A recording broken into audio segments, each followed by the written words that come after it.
Hello and welcome to the Tifo Football podcast. I'm Joe Devine and I'm now joined by Alex Stewart. Hi, Joe. How are you? Fine, thank you. Well done. Have a nice day? Yeah. Good football, wasn't it? The football was great. Yeah, okay. We're also joined by JJ Bull, the Bull Man. Hello, JJ. Hello. How are you? Yeah, wonderful. You're sitting where Seb would normally sit, aren't you? I am sitting where not Seb would normally sit. What happened to Seb today? Well, oddly, was at the zoo on a day off, Yes, he was.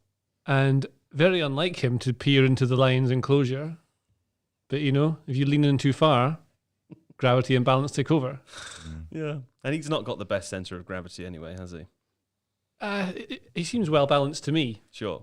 but when there's lions involved, it's very easy to go over the edge. Yeah, that's right. So if you're looking for Seb, you'll no longer find him at the Old Red Lion. You'll find him in the lion enclosure of London Zoo, which I believe is actually encased in glass, but for the purposes of this, it's not. So there you go.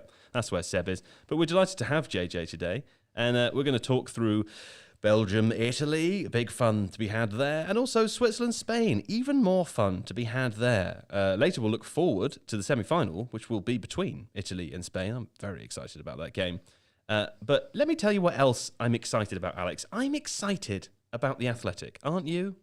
Yeah, constantly. What have you read recently which has excited you on The Athletic? Well, Michael Cox did a tactical preview of the quarterfinals, which was a nice overview of. Did he get it right? Did he get it right? Yeah.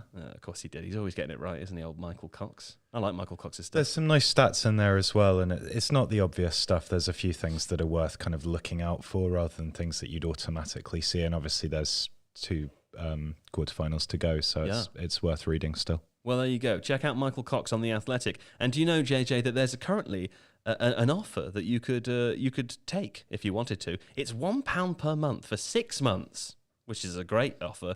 Is less, I would say, than you would spend on a new car. It is less than a new car. It is less than that. Yeah. And loads of other things. In fact, it's less than most things. What will you use more? Car to drive to the football, or a subscription to The Athletic? I'd say you'd use that almost every day. You use it in the morning. You Yeah. drive your car in the morning? I don't think so. I don't think so. Don't do both at the same time, but do visit theathletic.com/Tifo to get that subscription deal for £1 per month for 6 months to The Athletic. And a new car. And a new car. But for now, I'm very excited to talk about the games. They're confusing football at times. It was strange. I didn't really understand what was happening, and we're going to dig deep into the happenings of today's first two quarter-final games with JJ Bull and Alex Stewart. I leave you on the warm hands and the cool embrace of Italy, I think we should say today. Yeah. There we go. Okay. Where else to begin then, but with Belgium 1-2 Italy. JJ, Italy were the better team. I know that seems straightforward. But even though this game, it was tighter than the previous games, they still created so many chances against quite a slow Belgian defence. It was great fun. Yeah, I really enjoyed that. The first half was one of the most fun games to watch for the entire tournament. Some of my friends were texting me saying that it was really boring, the second half. They thought it was really boring. I thought it was entertaining. They said Italy was very defensive. I thought they were excellent, and they were defended by attacking really high up the pitch. Yeah. And we covered this in a Tifo IRL preview video we did about Italy, and just to say I got almost everything right, but it's all in there, and that's exactly how they do it. They defend by attacking, keeping the opposition pushed right back. And Belgium early on were trying to test that by getting balls over the top to Lukaku. A couple of times it seemed to have worked, but didn't really result in any goals for them as far as I'm aware. They scored a different way. And then Italy just had control of the game and just kept Belgium far away from them. They couldn't get to them at all. That's the thing. And like the Belgium defence, I mean, it's Vertonghen, Alderweireld and Vermaelen. I don't even know where Vermaelen was for the last 4 years or something. Yeah. Japan, I think. There you Apparently go. he plays in the same team as Iniesta. Oh, yeah, them. Vissel Kobe. Yeah, Vissel Kobe. There we go. that's the one. I don't know, when you look at the Belgium team, like they have some great players. Lukaku, obviously, De Bruyne are the absolute standouts. Tielemans, I think you could put him there as well. But there are lots of weaknesses and lots of averageness, lots of medium in there. And the back line, like, you're only really as strong, I always think, is your goalkeeper. The goalkeeper's Courtois is very good, but the players in front of him aren't like you can see that they want to play a high line so they can control possession, but you can't do it against certain teams. That's definitely why I think Chiesa started for Italy. Yeah. And he was good when he came on as a sub the other day. But you can just test him with balls at top, and Chiesa was very good this evening. And you saw how much damage Spinazzola and Insigne were doing. And then there was a part where Insigne's goal is because the centre backs are backing off, they're not putting pressure when they should step on. They're not because they're worried, maybe because they're worried about pace. I think you were saying something about that, Alex, but same with Man City and Fernandinho. So they're just stepping off with them and giving them room to take that shot because they're old. Yeah, I mean, they are super old. Speaking of a player that isn't old, though, I wanted to ask you, Alex, about Marco Verratti, because he started today again over Locatelli, which almost seems unfair in some ways because Locatelli had such a bright start to the tournament. We can understand why, though. And also, Seb has left us this, from the Lions Den, has left us this lovely little stat in here saying that in terms of shot-creating actions per 90, Verratti is by far the highest in the tournament. Also, 4.5 key passes per 90, which is, again, the highest of anyone. I think De Bruyne was second with 3.3, so you can really see the impact there. And obviously, while he wasn't playing in the first couple of games, he's become sort of the driving force for an Italian team which just seemed to create so much in games. Yeah, so what we know about Verratti already is that he's really good at passing. And that range of passing is short, medium and long, so he can keep the ball ticking over, and particularly with Jorginho, who I thought excelled this evening, they can maintain possession. He can also look to spring players moving into the wide areas with those little lobbed passes over the top, or he can play clever through balls. But he does it all. He does it all. But the other thing that he does, and we were trying to remember at what point he had done this in a recent game, but there was an instance just before one of the Italian goals where he nips in and steals possession from his pressing and then plays a short, kind of very smart pass out to the right-hand side. He did it against another team, but it was out to his left. So that kind of aggressive snapping towards the ball, winning it back, whether it's an interception or a tackle, but then having the wherewithal to immediately play a short pass to release a player into space. That means that Italy can play this incredibly high and aggressive line because they've got a ball winner who's operating 10 yards outside the opposition box. Like, that's quite remarkable. And yes, I think Locatelli did really well. I'm a big fan of how Locatelli plays, but he tends to sit off a little bit deeper. Verratti's got this aggression which allows him and also Barella to push up and really dominate those half spaces on either side, with Jorginho kind of anchoring and playing balls over the top. And that added additional aggression has really, really suited Italy. Here's a question, because we've seen in this tournament lots of teams play three at the back. And the last time we were here, we were chatting about England and Germany. England, I suppose, famously now matched up Germany's three. And we've heard from you before and from JJ before that seems to be a really good thing to do when you're facing good teams who play three at the back for a whole assortment of reasons. Italy didn't do that today. And I just wanted to understand what the kind of benefits of the opposite are, because they still very clearly had lots of control over the game. They had more possession. Belgium's wingbacks didn't seem to trouble them in the way that Germany's did versus Portugal, for example. What are the benefits of staying as a four? So the benefits of staying as a four are predicated on the quality of player that you have. So there are a couple of things here that Italy were able to do by staying in a four. One of them is that their natural phase of play is to push Spinazzola very, very high on the left and tuck Di Lorenzo back almost as like a right-sided centre-back. In fact, in one other game they played Toloi as a right-back when he is effectively a centre-back for Atalanta. So they do have this asymmetrical thing which does effectively leave them with three at the back because the right-sided player maintains the width higher up, Chiesa or Berardi, and then the left wing back does that, or the full-back does that.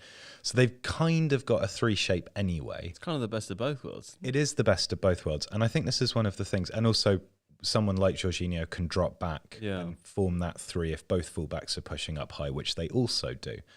So you get the same benefits in build-up shape, but you can also maintain dominance in the midfield because you have a 3-on-2 in the midfield unless the wing-backs tuck inside.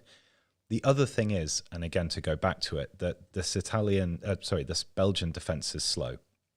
And so while they're looking to play a high line and the wing-backs are looking to push up, that means that in this game, Insigne and Chiesa could occupy quite wide positions, sort of tucked in behind those wing backs, which would then allow them to run in behind, and then the Italian fullbacks would push up.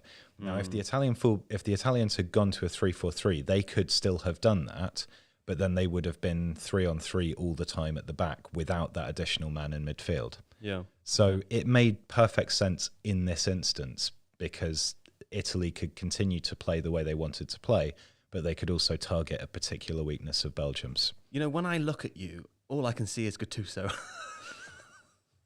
That's all I can see now. It was a very eloquent, maybe good explanation. Sometimes No, maybe. yeah, sometimes maybe not. Yeah. For listeners, Alex has shaved much of his top hair off, but he's got the bottom hair on the face there, the beard hair. And as you were going through that lovely explanation, thank you for that. You just glazed over. All I could see was Gattuso is explaining tactics to me. It was lovely. It was a lovely moment. I want you to do the same now, JJ, but I want you to do it about Barella, who scored a lovely goal, and he sort of squeezed through those three defenders, popped it round up into the top corner. He was a player that you were very excited to see before the tournament began. He was your pick in a way. He was. I mean, he was Roberto Mancini's pick, but he was kind of your pick. And James Horncastle told me about him as well. Sure. Still, you know. Yeah. But it was mostly me. Yeah, I'd say so. He had a great season playing for Inter Milan with Antonio Conte. Excuse me. So he played for Inter Milan last season under Conte, where you have to do a lot of running if you're in the midfield three, or midfield two, I should say. And he's had to run a lot under Conte. It's what he demands of you. He does that every single week and still has energy left over. It's just a naturally very energetic, full of stamina, the boy. Yeah. That's what he's got. And so he can run box to box, and you can see, like, I think a lot of people realize he would be, he's 24, so he's going to come into his peak years as a midfielder now. Yeah. Great age for this tournament. Does that make sense? I don't know what I'm saying. I'd say so. That's a good age for a tournament. Yeah. 25 for the It's always a next good one. age if you're ready. Is that better, 25? I The don't World know. Cup, it'll be 25. There's a thing where you're like young until you hit like 23, 24, and you're like, oh, I haven't filled your potential yet. Yeah. And it happens overnight. Yeah. Um, That is 24. I think that's a good point. If you're a great, exciting prospect, you get away with it until you're 25. And then when you're 25, if you haven't fulfilled that potential, that's it, it's over. You're yeah, done. and as you still think they're young. But anyway, Barella is definitely... So he set up the Insigne's goal as well. He gets an assist for that, even though it's all Insigne with the stuff he does. But yeah, it's, you won't get him away from Inter Milan, I wouldn't have thought, because he's so important to them there. But he is outstanding. He's full of energy, really determined. You see he's got a great touch and will happily run in behind. And like Alex was saying with the way that Italy play, the right-sided winger will pull out wider to leave that kind of half space between him and the striker free. And that's where Barella goes. That's why he plays in the right midfield. So he gets into that positions. And there's goals that he scored in the build-up to the tournament where he was running through and goal. The one against Czech Republic's really good, but he drives into that space that's left, hits one that's deflected and goes in. One of those midfielders that's kind of good at everything. There seems to be a lot of midfielders that are specific one role, don't do one thing, whereas Barella seems to be able to do all of the things that a midfielder should be able to do. Yeah. I guess also for an opposition, it's just like having another player to worry about beyond the both front ends of three, the pitch. right? Yeah. Super stuff. Do you like him, Alex? Oh, hugely. You like him hugely. Do elaborate. Well, what he said. The same. Okay. Well, Well, let no, me ask you I- a different question. Then, Okay. because you don't want to answer that one. Let me ask you this one. Spinazzola. Yeah. Crucial to the way that Italy play. I'm going to say it. Crucial. Injured. He went off injured. Poor guy. He looked like he was crying on the stretcher on the way off. It indicates to us perhaps that the tournament is over, or at least that he thinks that his tournament is over. And he's been such a bright spark in that team. I mean, that's kind of lucky for Spain in a way, isn't it? Whoever Italy are going to face next, is he possible to replace? He's not possible to replace. Okay. In terms of how they play, his ability to act effectively as a left winger when they're in possession and attacking, but also come back and make absolutely crucial defensive blocks. I mean, the block he made off Lukaku was phenomenal. Yeah. That is just very, very unusual. Under Fonseca at Roma, he was playing as a wing back, and I think that's where he developed a lot of this kind of up and down, being able to work both ends of the pitch. He developed his attacking game enormously under Fonseca. As JJ said, the whole kind of shift of Italy's asymmetry is perfectly created to allow everybody to fulfill those functions. So maintaining the width on the right, that leaves the channel for Barella, but that only works because Spinazzola maintains the width on the left-hand side. Yeah. So it may be that what Italy do is they tilt it and they get Di Lorenzo to play much more aggressively on the right-hand side and have someone maybe like Bastoni or Toloi. So Toloi's played as a left-sided centre-back for Atalanta, so he can push up and overlap, which is what Atalanta centre-backs do. Bastoni can play on the left side of a central defence, and so has that left foot ability. That might mean that if they tilt it, it kind of works, but it requires a rearrangement for them. Because otherwise it's Emerson, right? Otherwise it's Emerson. And which is not necessarily a bad thing. It's just obviously... Well, he's just not nearly as good. Sure. So, do you go with an inferior player and try and make the system exactly work? Or do you tweak the system in a way that does kind of make sense? Because if it's Toloi, for example, he still gets forwards. He just doesn't get forwards as much. But all you need to do is change the way the wingers play, and it still kind of works fairly well. Verratti still pushes up a lot. Barella could hold slightly back. I don't know. But it definitely makes Spain's task slightly easier. Would you be very worried about that if you were Roberto Mancini, JJ? I think he'll just have a straight replace. I think Emerson will go straight in and replace him in exactly the same way Spinazzola plays. But like Alex says, he's not the same player because Spinazzola is essentially just an every position footballer who happens to get shunted into that left position. Yeah. I don't think it doesn't matter that he's right-footed. I don't think that's really relevant. It just happens to be that he is, but he can still play in that position. What you might get is a little bit of variation in how they get the ball in earlier from the left wing, but I don't know they're all about that, trying to get the ball in early at all. It's about getting to those positions, getting the shape, and then going from there. And then Spinazzola rotates with other players around him that in part of the pattern when they get to that last bit of the pitch. It's interesting because there are quite a few wrong-sided left-backs at this tournament, and Mela has been particularly good. But a lot of the time what they do is they drive infield and they create underlapping runs, or they're looking to play passes off their stronger foot infield towards players that are dropping off. Spinazzola doesn't do that. He maintains the width and he can play with both feet. So he's quite unorthodox as a wrong-sided fullback. It's just really good. Yeah, really. Where does he play? Spinazzola? Yeah. Roma. Roma. Oh, there we go. Lovely. I mean, not lovely. Sorry for him. He's been great. Yeah, it really sucks he's out. There's been a lot of injuries, hasn't there, JJ? Yeah, it seems to be a lot of muscle injuries, but I mean, not a doctor, but I assume that's something that would be a natural consequence of a season Sure. where you're playing a game every 3 days and having to sleep in a COVID bubble all of the time. Yeah. Yeah. Do you know, I'm really curious to see next year the World Cup, because it's going to be played in November and December, right, in the middle of the season. Yeah. I mean, they will have had less of a summer in order to deal with that kind of break in the middle, but curious to see them play at an international tournament kind of midway through their season stamina levels. Well, I mean, I don't know if they've got that kind of idea where they're going to air condition the outside to make it playable for the players. That's a genuine thing I saw. They're trying to like air condition the outside so they can play, because you can't play when it's as hot as being in an oven. But they're air conditioning the stadiums, aren't they? No, but I mean like literally the air. Like, do you mean in the stadiums? I think so. I think also outside. Yeah. I know this sounds. I know. How I do you air sound condition outside? like I've had a knock to the head, but like someone was telling me that I got in a cab with someone, and he was saying, the driver was saying he spent a lot of time in Qatar. He said that there'll be like, air conditioned bus stops, and then people just won't go outside if they don't. They won't need to. Is what. Yeah, it's too hot to do anything. Yeah, this is why it's held at that time of the year anyway. But it's still very. The very stadiums hot. have all got roofs, haven't they? So they're gonna roofs. So you can. Anyway, I don't know why we're talking about this. Let's move on. Yeah. Belgium, disappointing, JJ. They are ranked number 1 in the world. I will remind you that they are ranked number 1 in the world. But when you look at that defence, as you've kind of mentioned already a little bit, you don't really think that, do you? No, I think that's the thing. I genuinely didn't think I know they're one of the favourites, and they've got like these great players. Like I said, Ranked number 1 in the world. Yeah, I mean, I think there's just missing. I think the way Roberto Martinez makes them play, they don't really. There's no variation from that 3-4-3 really ever. There might be an occasional tweaks.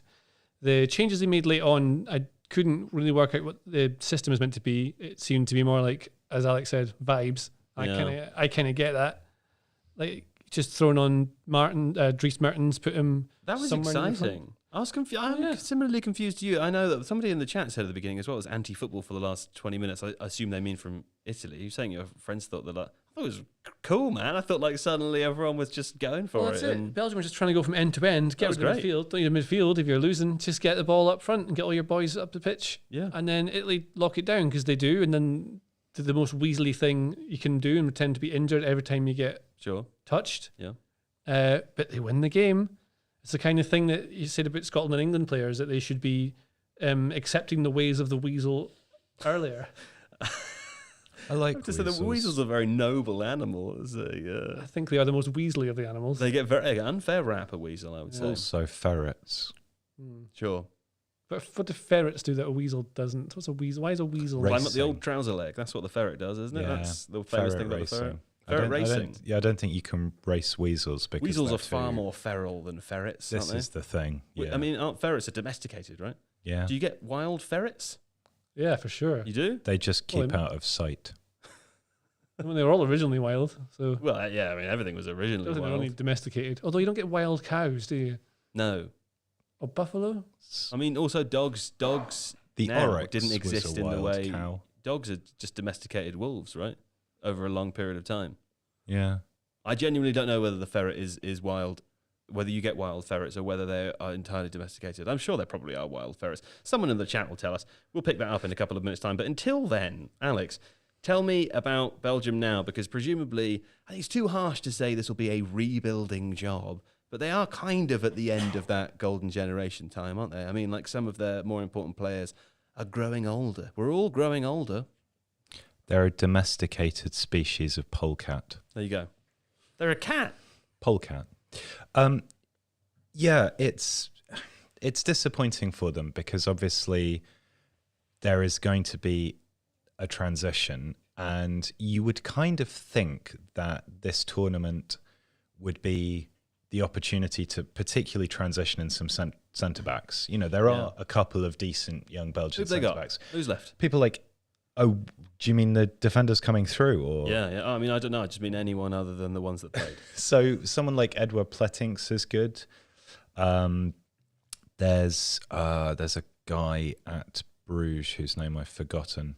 I should have prepared that. But, Lovely city. but it's sort of a bit odd that you have younger centre backs who are left on the bench, and obviously Boyata and Denia did something to fall out of favour. No, I didn't really notice anything.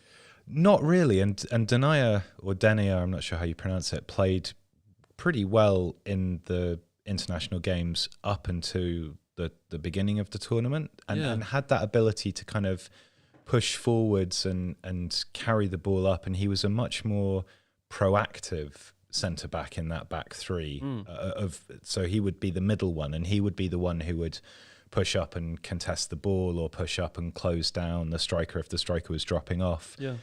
And again, that was something that Belgium really weren't doing in this game. And JJ alluded to it earlier with the goal where they were backing off Insigne. If you're slow, that's because if you're worried that if you step up, you're going to get done for pace in the kind of close quarters. Yeah. So you back off and try and narrow the angle and protect your goalkeeper in the assumption that the shot's going to end up being blocked or go wide. So yeah, Belgium have this kind of period of rebuilding, but they do still have, obviously, in Lukaku and De Bruyne, Tielemans, you know, there is a spine of players there that are really good. Doku came on, carried the ball a huge amount. Sorry, he didn't come on, started, carried the ball a lot. Does still need a little bit more end product, I think, but this was partly He a zipped past function. people, though. That was quite fun. He did. Scouted Football, which is a great Twitter account, were saying that he has this little sort of drop shoulder and spring like a rugby union winger, which is very true. But because of the way that Belgium weren't getting players forwards to support him, that a lot of those runs were ending up with him kind of going down a cul-de-sac because Di Lorenzo could just shepherd him away, and it wasn't, you know, there was not a lot to help him out there. Yeah. Was it Mashali that you were thinking of at Club Brugge? Some people in the chat have suggested that might be the case. Or Makali? I'm not sure how you say it. No, he's a midfielder, I think. Oh. I can't remember. I'll Who knows? try and work it out. But yeah, it's I don't know. They presumably will now look away from Roberto Martinez, but I think again it's going to be difficult. The Belgian club game, I don't think, has any particularly strong coaches coming through or people that are naturally going to take that job on. Yeah. So it's hard to see where it goes from here. Does also seem to be that international management, the way to do it is to be like what Gareth Southgate's doing with England and making sure you don't concede goals at all ever. You can argue that the way that Belgium control games is their way of doing that. Rather than being defensive, they control it by having the ball so the opposition can't score. Yeah. But I mean, if they just were really solid and tried to just only play on the counter, like Italy had more of the ball than them today, and they normally have more of the ball, Belgium. So that's the thing. They're used to having possession, but they're not used to really being on, not the back foot, but having to play in that way. And it might be that they just need to have a little variation how they play and maybe set up to pretend they're worse than they actually are. Get Polis in. Yes. What do you think? Sam Allardyce. Yeah, well, No. I prefer Polis. I'll be honest. Well, anyone like that. Not actually them. But there was someone you could get in that would do a job, and I don't know, I don't think there's anything wrong with Martinez. Like, he's one of the most highly regarded coaches like in world football ever. Anyone you see talk about him says that, like, obviously the ideas he has and the sessions he puts on and the way he seems to manage players and people is really impressive. But I mean, that's Belgium kind of done now. That's Belgium. Yeah. This just in. Michael Cox and Tom Worville are speaking on Twitter. That's exciting, isn't it? Twitter's got that new thing where you can listen to them talk. So if you want to abandon us and go and listen to Michael Cox and Tom Worville, now's the time. But we'll be back after this break to do more of the same thing. Right.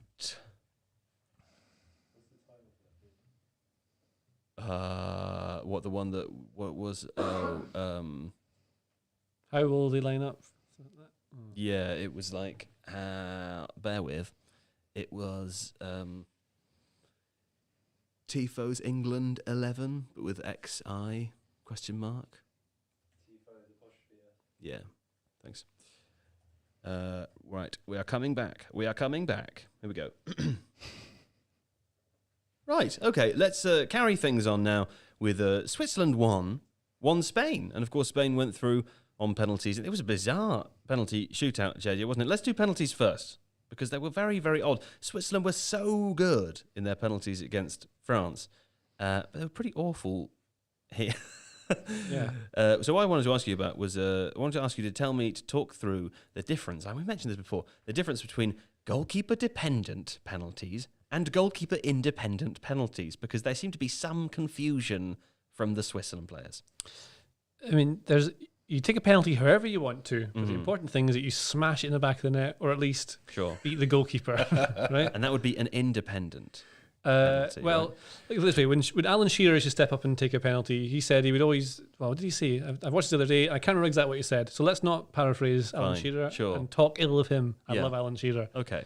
Now, if you're taking a penalty, you want to just think where you're going to put it. You often hear this. You want to know where you're going to put it. You don't make any changes to your mind when you're up to the ball, and then you don't change that mind. Don't change the mind and put the ball into the goal. Yeah, stuff it in. Yes. Yeah. So what's a lot of penalty takers do now? Jorginho's one. I think Pogba does it. Bruno Fernandes does it. Yeah. Is they run up, they take one of these little hop, skip, jump things, and they use that time before they strike the ball to look at the goalkeeper, and in that little slowing down period, they see which way the keeper's going, and then they place it the other way. Yeah.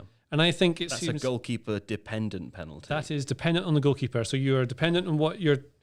Yeah, so you are making your mind up based on what the goalkeeper is doing, so you can beat them. So like the psychology of the penalty is what's helping you win it, basically, rather than technique, although it is technique that you're doing. Well, that requires extra ice coolness, doesn't it? It requires supreme confidence, probably just actual arrogance, real high technical quality and belief. Also, because you're not allowed to fake it anymore, are you? Do you remember there was that sort of controversial incident maybe 10, 15 years ago where a player did a fake run-up and then pretended to shoot and didn't shoot, and the goalkeeper went, and they changed the rules so you can't do that, I think. I can't remember the exact rules, but yeah, you just can't. I think the rule is like just don't take the mick. That's the kind of thing you do. And So they'll do this, and Fernandes is very good at it, Jorginho's very good at it, and they roll it in the goal, because as soon as the goalkeeper pushes his weight to one side of his body, there's no way he's getting out of that. The balance is shifted, can't go anywhere else. Glad you're yawning while I'm telling you about this. And that's it rolls in the goal, that's what you do.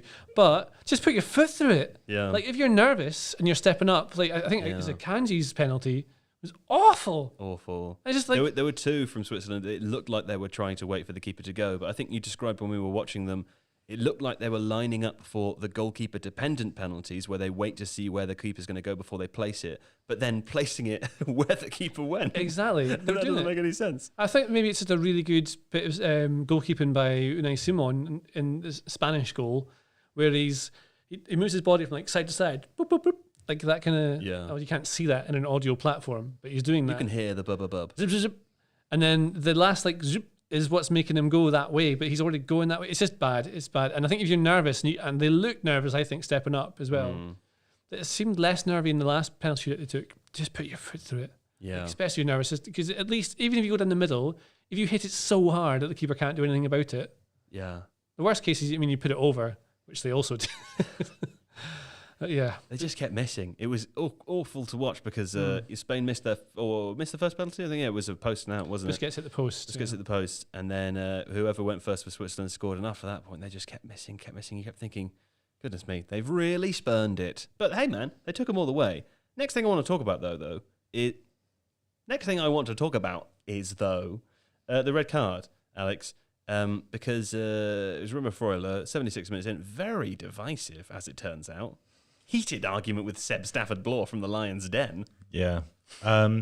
Yes, it was divisive. It's. I suppose it's becoming increasingly common to look at one's Twitter feed and see people going, "That's the worst red card in history," and you don't know what they mean by that. I couldn't understand it at all. I mean, I think, as in, it was a red card. That is my opinion. Yes, I don't understand. But a lot of people are going to disagree with us. Lots of people already did. Sure. I guess to me that, there are 2 feet going forwards. The ball is kind of not really taken. The main issue, I suppose, is the intent, that he's going pretty hell for leather towards the player's legs, and it's reckless, isn't it? And I guess this is why it wasn't overruled by VAR, because there isn't a clear and obvious error there that the referees made. Under the laws of the game, a tackle or challenge that endangers the safety of an opponent or uses excessive force or brutality, must be sanctioned as serious foul play. Any player who lunges at an opponent in challenging for the ball from the front, from the side, or from behind using one or both legs with excessive force or endangers the safety of an opponent is guilty of serious foul play. And you can very easily argue that was excessive force, that it was a lunge, that there were 2 feet. Having said that, there will be some people who say, okay, well, that could have been a yellow. And I think probably if it had been a yellow, that wouldn't have been VAR'd up to a red either. Yeah, maybe. So it's just weird. I mean, the main point is it's a 2-footed tackle. I don't get it. You're asking an individual on the pitch as a referee to make a decision. You're then, which obviously has interpretation and nuance and all of the rest of it in it, you're then referring that to VAR, which is another individual with discretion and nuance and all of that to review that decision. And so, but under the laws of the game, it makes sense that it's a red. Yeah, I don't get it at all. I mean, like, there are a handful of people in the chat who disagree. Of course, everybody is entitled to their opinion, however foolish the opinion is. But I don't understand. I mean, the player went in with 2 feet. It's a 2-footed tackle. They're pretty much always red cards. Studs up on the underneath foot. It's his fault that he lets his following foot go through before he hits the player. He goes over the top of the ball. I genuinely can't. I'm astounded by the reaction. And I'm astounded by Seb Stafford-Bloor's reaction, JJ, because he was virulent in the Tifo WhatsApp group chat that it was a red card. I'm quite sad that he is currently being eaten by lions and not here so that he can't defend himself. But I did get him to record a little message for us explaining why he thought it was a red card. And I'm going to play that, and I'm hoping that the microphone's going to pick that up. Here we go. Here we go now. Oh, and as I've said that, my phone's turned sideways. Here we go. Right, not a red card for me because he's not really. It was a red card. And that's the kind of analysis that we would have got if Seb was here. Why? Because I would have shut him down if he was in the room, just like I shut him down on the WhatsApp chat. It was a red card, Seb. Wasn't it, JJ? Yeah, and for context, that message is about a minute 30 long, isn't it? And you cut him off after 4 seconds. Yeah, I cut him off after 4 seconds. Yeah. I did ask him specifically to go somewhere quiet and record that and try to be as clear as possible so that people would be able to hear it. All the while knowing, Seb, that I wasn't even going to let it play because it was a red card and what I say is correct. Anyway, this isn't match of the day, JJ. Tell me about Spain's performance. I think Spain are really good when they pass the ball quickly and have a bit of aggression to their play. Sure. Yeah. So, like, not as in the lunging tackle, which was definitely a red card by the other team, which is Switzerland. Yes, I knew that. I knew that. Speaking of the red card, though, this was interesting because it felt like beforehand, Spain were very controlled. Spain were on top of the game. They had it by the neck, right? After the red card, it felt slightly different. They seemed slow. They didn't react in the way that you would want them to against 10 men. I think I should really know this before I even look at it. Was the red card after the goal that Switzerland scored? It was, wasn't it? Yeah, I think so. Yeah, it was 76 minutes in. Yeah. So I think Spain had started to do this thing they do where they don't. So let's say when they're really good when they pass the ball aggressively and at a high tempo, and there's that real like tip tap to the way they're playing. As soon as they lower that, they become, because they're so wide and open to be able to have all these little passes they can do. Like you saw the way that their wingers were hugging the touchline the entire game. So they're just trying to be as wide as they can and make sure they're getting the ball from back to front, through lines, like in control the game. Again, like Italy, controlling the game by having the ball. But as soon as they stop passing it with a tempo, it's easier to close them down and take them to one side of the pitch and close them. If you don't have any variation, it's not just all about being fast all the time, it's variation in tempo. Like being fast for a certain bit, then slowing it down to control it and calm it down. Then when pick it up like a volume control, go up and down. Don't know why you'd be doing that on volume control. How about one volume, stay there? But they could do that on the football pitch, and that's what makes them good. But and you see that when they start to let it go, and that's when the Switzerland win the ball, hit the pitch. Why have I forgotten that again? And that's how they get in. It's just a mistake. There's also the defensive error. You could say that. Oh my God, the defenders are in a mix-up. That's what happened. Yeah. Without saying their names, Laporte and Torres. I'm so sorry. I wasn't really listening to you. I was looking at the think next I stopped listening to question, myself. but there's a those things happen reason for sometimes. that mix-up, and we had a look at it on the footage. And Spain are in possession prior to that goal, and the ball comes in field, short pass to a Spanish player who's going to control it, and Torres drops away into his left to show as a passing reception option for that player. And that player gets robbed of the ball. And so Torres is out of position, having wandered away from his player for no real discernible reason, because he wasn't the only passing option. But Spain was so focused on retaining possession and on how they play out that that Torres basically abdicated his defensive responsibility of staying with that man while the ball was okay in Spanish possession, but still relatively close to the Spanish goal. And that suddenly meant that when that quick interchange of passes happened, Torres was then scrambling, and then Laporte has to come over and help him out, and that's where the issue comes from. But I think that's indicative of how Spain got themselves kind of into this mentality of, okay, we're in charge now, we make over 700 passes, and we keep the ball, and it'll all be fine. And that's their first thought. It's not... Like the right way of playing rather than trying to get the win, almost like being obsessed with winning, just passing it around, stroking it about. Yeah, there's something that I don't like about them. And they were really good against Slovakia. Sure enough, they fell apart. Like they just crumbled. But there was a certain tempo, I think. Just really, really, they seemed desperate to win. Like they knew they had to win, and they were not going to let them go, and they were biting into them. Ferociously cornered, like the Lions with Seb. Yeah. But Seb's fighting them off. Gorging on his flesh. He sent us pictures. He's doing very well. And they're playing Italy in the next game. And Italy are going to be really fast at them, aggressive, push them high. The one thing that you could see about Spain in this game as well, not the one thing, there's many things, but one thing you could see about them is Gerard Moreno, who came on as a sub at halftime for Sarabia. He must have been injured, was he, maybe? I'm not sure he went off. I don't know. Someone stood in his foot earlier. Maybe that was it. But he missed two like massive chances. He missed one in the near post from about 2 yards, and he missed another from a corner from 6 yards. Headed it with his shoulder. Like this kind of thing you shouldn't do if you're at that level of a striker. And there's the same sort of problem I've got with Morata, where they have all the ball and they create loads of chances, but they don't finish them. Yeah. And that's, I mean, it sounds very basic, but that is Well, their as big evidenced problem. by today, I mean, they played 120 minutes of football and penalties to get past Switzerland. No mean feat, of course. France couldn't manage that earlier, but you would hope that, as you say, you have those two big opportunities there. Finish it off in the game. Don't play the extra half an hour. Spain completed 881 passes Wow, this game. that's a lot of passes. 28 shots. Yeah. Which that level of dominance, you just shouldn't not win. You should be scoring more than one goal. You really should. I mean, if Yeah. you're taking 28 shots and you're converting one, that's quite bad. Well, this brings me to my next point. Two things here, Alex. The first is that Spain actually have the highest goal creation actions per 90. I'm looking at you confused when I say that. Yes, that is the thing. Yeah. Of any team in the tournament, the highest goal creation, that you can tell us what that means in a minute. Okay. But also, here's another thing, because you were saying before about Spain being kind of obsessed with the right way of playing. Seb's left these lovely stats in here for us from the Lions Den. They also have the highest long pass completion rate at the Euros, which is fine, good passers.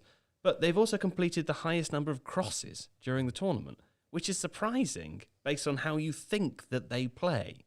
Because it sounds like, it sounds like we're going back to the old Tony Pulis conversation. That's wrong for sure. Explain to me why. No, it's not wrong. Yeah, so they've not only do they have the highest pass completion rate for long passes, but they've also completed the most. So they're the most accurate, but they're the biggest by volume too. That's quite unusual. Yeah. A lot of that is down to Aymeric Laporte. Right. He has two main passes, and as JJ said earlier, the way Spain like to play is that the wingers stay very, very high and wide, kind of like old school Pep Guardiola stuff. Yeah. Before cutting inside. And Laporte will either look to kind of turn back inside with his left foot and hit raking balls across to whoever the right winger is, because although Ferran Torres started on the right, him and Sarabia swap, like every 20 minutes or so, they'll swap sides. Yeah.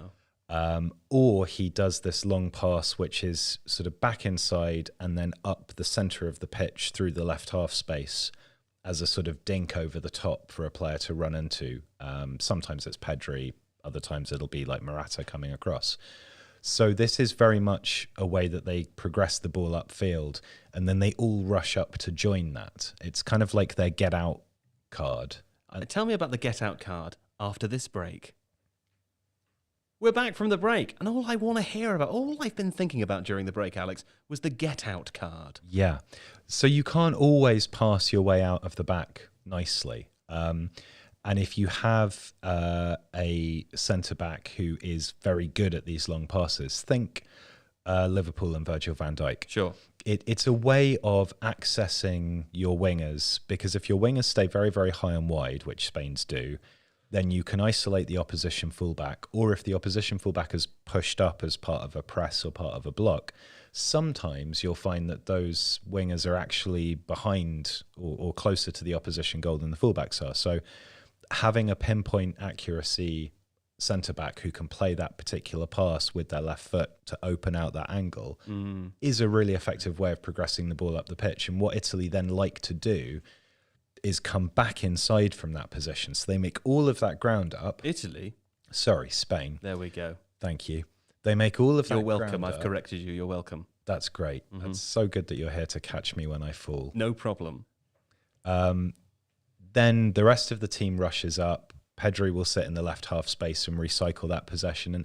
And this is the problem. If that were Italy, they would just, and I meant Italy there, thank you, they would just take a shot straight away. Sure. When it's Spain, it's part of a plan that tends to necessitate the rest of the team catching up and then creating something a little bit more intricate. Sure. So A lovely circle. yeah, so it's a way of getting the ball up the pitch, but I don't think that they capitalise on it in quite the way that they could do. That's one of the good things about Spain's centre-backs, JJ. The passing volume and accuracy. But I want to hear about issues for Spain now, because sure, good team, yeah, but they've got problems at the back. Yeah, I mean, I think we talked about this in one of the other podcasts that we've done, where it talked about how Laporte is basically brand new to this squad. Yeah. Because he was French until about 4 weeks ago. And then also, I mean, they're playing Eric Garcia, who is clearly very good with the ball, but I don't see him as being anywhere near like hard enough. Maybe he is, but I don't see it. Sure. And then Pau Torres seems a bit not lightweight as well, but there's something you can definitely body him and get him out. Like, I don't think a big striker's Immobile wouldn't be fear of playing against. I think he is lightweight. Yeah, I think he's often linked with Premier League clubs because he's a very capable passer and he's good at bringing the ball forwards. But if you actually watch him play week in, week out, you just think he would get bodied in the Premier League. And that's not like that's what they said about John Stones though, and then he got good. He's good, but also he plays alongside a much more physical centre back, and so generally speaking, the other centre back will take the one because most Premier League point, though, can't you just send them to the gym? You know, can't you just give them a sort of lifting exercises and then they get stronger? That's true, but sometimes if you add too much muscle mass, then you're taking away from other aspects of their game. Maybe they just have a lighter frame. I mean, like Ruben Dias is built like a brick outhouse because he's got those broad shoulders and everything. Like it's not just the muscles; it's all of his bones. Right, exactly. So yeah, I would say Torres is lightweight. Yeah. All right. Yeah. So we need defenders with more bones. Yeah. That would really help. He reminds me a bit of like Victor Lindelof. That kind of, Man United, very good with the ball, but it's quite there. But that's why Lindelof tends to step back and sweep. Yeah. And Maguire takes the man because most Premier League sides will play with one striker up front. So you can do a man for man on that one with the more strong physical. Big lad. I mean, Maguire is a big old lad, isn't he? Well, the other thing, I mean, it might just not be that. I think if you put balls into the box against that Spanish centre-back pairing, I think you not bully them, but you can definitely win a fair share of battles against them. But that's not solely because it's just how the two of them play, whichever pairing is there. It's often because the way they play and when they slow down and you can tackle them high up the pitch and they're very exposed, so they're vulnerable. So it's not, if you're playing behind that two, get behind a very defensive three and one of the fullbacks tucks in or something, you're going to look a lot more solid than you do when you're trying to play more expansive football, but just not quite at the same rate. Yeah. Another thing with like Spain as well, like Luis Enrique, like, they've got this association Spain with playing that kind of tiki-taka way. They don't play that way anymore. They still like to keep the ball and they like to move it around constantly. The ball has to move constantly, so players have to move constantly, and that's how they play. They stop at halftime. That's when they stop moving. Yeah. But Enrique at Barcelona, his best team there, was quite direct. Like they kept the ball when they needed to, but they went from back to front very quickly. Yeah. Which helped, I think, might also explain some of the long passing. And also they'll move the ball to one side of the pitch and then switch it would be another reason with it. So it's all about getting from back to front as quickly as they can. But then a lot of teams now sit off them a little bit and try and stop them playing through lines, so they don't really have an option. I don't know. Like the centre backs probably. Yeah, that would be their weaker point, even though they have good individual centre-backs. Yeah. Often defending is not just a case of one person, it is the team. You know why he likes the long balls? Because he's Luis Enrique up the top. Yeah. I want to yes and you there, but... It's not hopeful. No. Alex. Hi. Speaking of hope, Yann Sommer had a good game, didn't he? I felt a bit bad for him. He had a good game. He did. He made 10 saves in that game, which is a record for this tournament, and he's made 15 in the knockout stages, which is the most by any goalkeeper in the competition's recorded history, according to Opta. Wow. Yeah. And yes, it just seemed like Spain versus Sommer, really, didn't it? And some of those saves, he's often quite a proactive goalkeeper. He likes to come out and narrow the angle. But what impressed me was because Switzerland were dropping so deep, and he quite often had a defender really close in front of him. Yeah. Akanji, I thought, did well, making a lot of blocks and stuff. But that meant that quite a few of those saves, I'm thinking of the Moreno volley, were coming from really close because Switzerland were holding such a deep line that they kind of There was no had to space, be. And yeah. so it was all just pure reaction stuff. Mm. And he did brilliantly. He's very unlucky to be on the receiving end of a defeat there. I mean, on Switzerland as well, you feel a bit bad for them, don't you, JJ? Because Granit Xhaka was suspended, of course, who's maybe their best player, right? And also, added to that, Braylon Bolo went off with a hamstring injury about 25 minutes in. That's a shame. That's two players who are the best players at helping them make things happen. Yeah, I mean, it's not even that they are the best players; it's that like Xhaka controls the game. Yeah. So he's the guy in control of everything for them. He dictates the tempo of how they play. He can spray the ball whenever he needs to get out the pitch when he needs to. And on that note, that's exactly what Mbolo brings as well. Is that he drives the ball, he carries it. You saw it in the first game against Wales, the difference he made at half-time, and just told them to drive in that space. And doing that took them up the pitch and relieved the pressure. So when you're playing against Spain who are pushing you back and they push up, I mean, the goal came from them pushing slightly higher up the pitch and getting the luck with that. They really. So not having the guy controlling tempo of the game and controlling the passing and then losing the player that can carry them up the pitch made a really difficult task far too hard. Yeah. Shame. Yeah, Well, there we go. Switzerland will always be remembered for knocking France out. That was fun and exciting, wasn't it? It was fun. I was wondering if somebody put a tweet out. I'm sorry, I can't remember who it was. I can't remember the author, but wondering if this was the first time that a team would have been the first time that a team could have won 2 penalty shootouts in a row in knockout stages of a tournament. I can't remember a team that have done that before. Switzerland, of course, haven't done it, so it doesn't matter. But they came close. Anyway, points are bad. They're not that bad today, but they're quite bad for JJ. They're Has bad he for you. gained? No. Alex had a perfect score for the. That's why.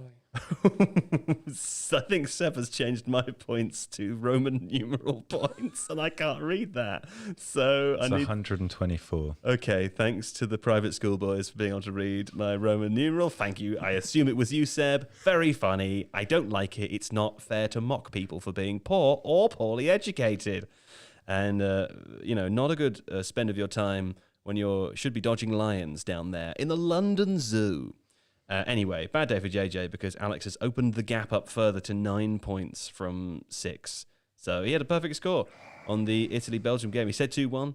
It was 2-1. These things happen. I also had a pretty decent one. I said 3-1 Italy. Only 1 point gained there. Only 1 bad point. But yes, I'm on Roman numerals now. Alex is leading the pack on 94.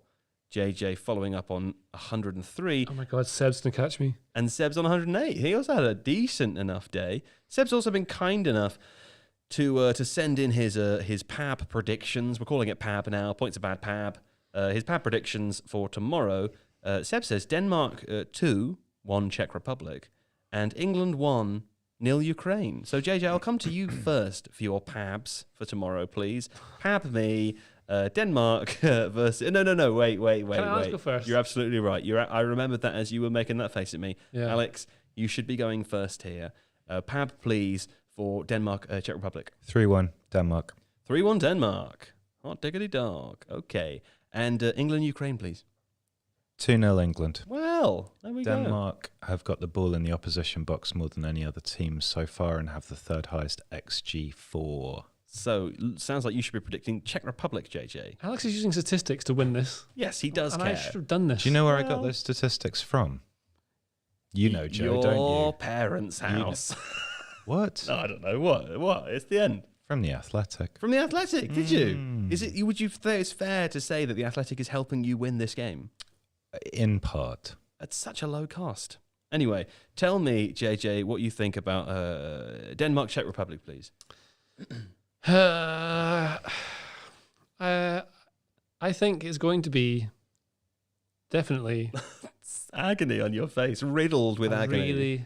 really want to not finish. Go. Denmark, what did you say? 2. He said I 3-1. said 3-1. Seb said 2-1. Denmark, 2. Czech Republic, 3. There we go. Yeah, see, this is not far from what I was going to say, too. But beforehand, England, Ukraine, please. 2-0 England. 2-0 England, same as him. That's not a good tactic, Oh, is that man, what you said? you've got to 2-0? catch up. You've got to catch up with him. I can't do that. Okay, 4-1 England. Yeah, Again, great. You're I'm going to be just going sticking nuts with now. me here. Yeah, well, it's good for you to know that your approach is very similar to mine because I'm doing excellently well at the game. My score's so big, it's in Roman numerals. Okay, for me, I'm going to say that the Czech Republic will beat Denmark 2-1. I think that's going to happen. And also, I'm going to say that England will beat Ukraine 7-0. There we go. Oh, you're See, drunk, man. Now I push it up. Joe has to go the extra mile to make it funny. Yes, I know. Thanks. I was hoping not to gain 6 points tomorrow, but I will be now. Right, there we go. Yes, as Aaron in the chat says, Alex is in JJ's head now. I would say living rent-free. Rent-free. Pab. This is where the game is fun. At the beginning, it was just this a silly game. We didn't understand the rules. And then there was the song, then there was the second series, and now there's a psychological breakdown. It's very exciting. Pab. Anyway, Alex Stewart, thanks today. Thank you, Joe. And JJ Bull, the Bull Man, thanking to you. Thanks. Oh, your whole body clicked. That was a Thank weird you. sound. Clicking into action. We'll be back tomorrow to talk about those big games. Very exciting. And who knows if Seb will be here or not. We just couldn't say. Maybe he'll be in another difficult situation. But for now, we'll say thanks as usual to our crack production team of Craig and Sol. And there's Sol's hand there. It's a lovely hand. Right, that's the end of the show. We'll be back.